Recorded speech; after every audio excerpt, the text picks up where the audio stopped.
Thank you for talking to us. I know this is a really tough time for you. First of all, how you feeling? Okay, I'm alive, man.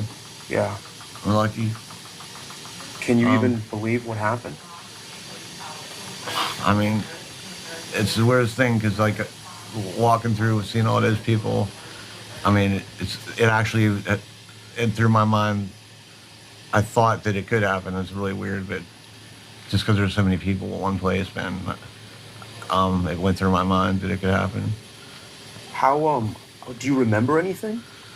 So I was on my way back. We were staying at the Wyndham Lavelle on Magazine Street, and I was coming down Bourbon towards Canal, and I was close to the end because I was supposed to call my friends and tell them I was going home because I'd left my friends. They went to a bar. And I was on my way home, and back to the hotel, and I heard just a massive noise, and I was facing the other way because I don't know why. I don't know what made me turn around.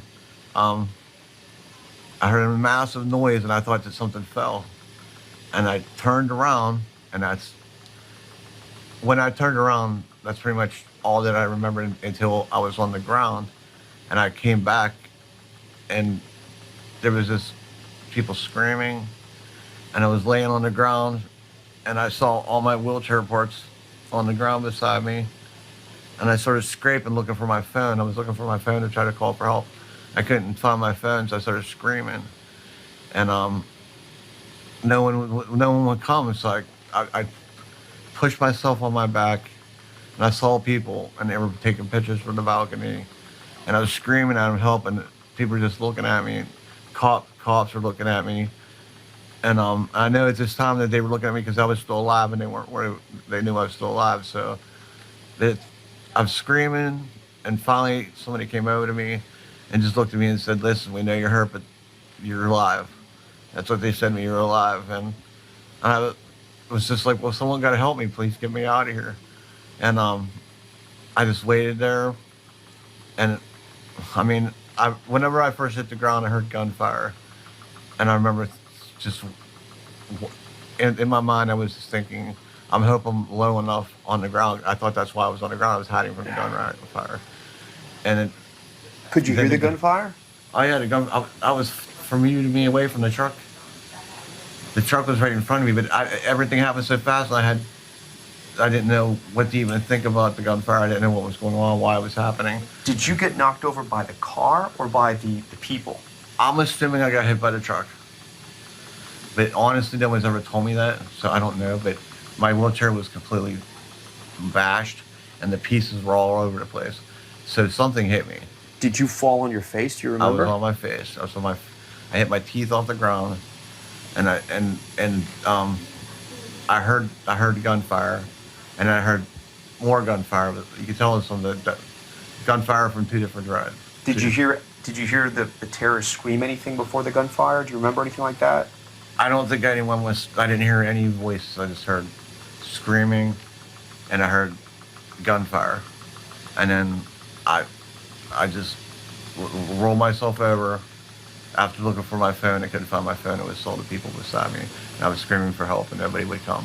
And I would thought it was Somebody that helped, right? somebody came.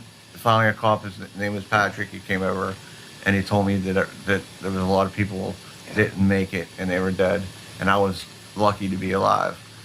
And I kept asking for someone to help me and get me out of there, and it took a while. I realized that it was a bad scene, and finally they came over with some kind of like a strap of some kind, and they rolled me on it, and they didn't realize I couldn't walk. I've been paralyzed from my chest down since 1999.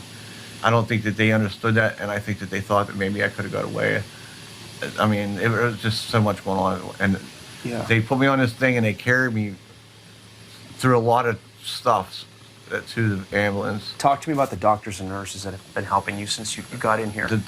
I mean, the doctors were amazing. I mean, everyone was very.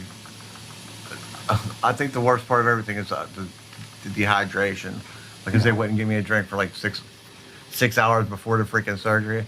I felt like and it's even still right now, I've drank probably 2 gallons of water and I'm still thirsty, man. My legs, my leg this right leg, whenever I was laying on the ground, I was flopping. I couldn't figure out what's wrong with my leg. I was like, what's wrong with my leg? It was blah, blah, blah, like it was broken in a million pieces.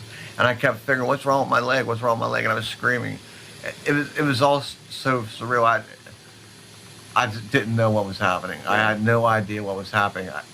And even right now, to this point, I can't believe what happened. Yeah. And I didn't even know it was a terrorist attack. I mean, I kept asking people, and people kept saying they didn't know.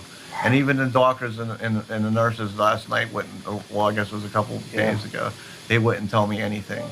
And then today, I just now found out that basically who the person was. Yeah. Were And your like- legs also broken? Did Yeah, but both my legs legs are broken. What are My your both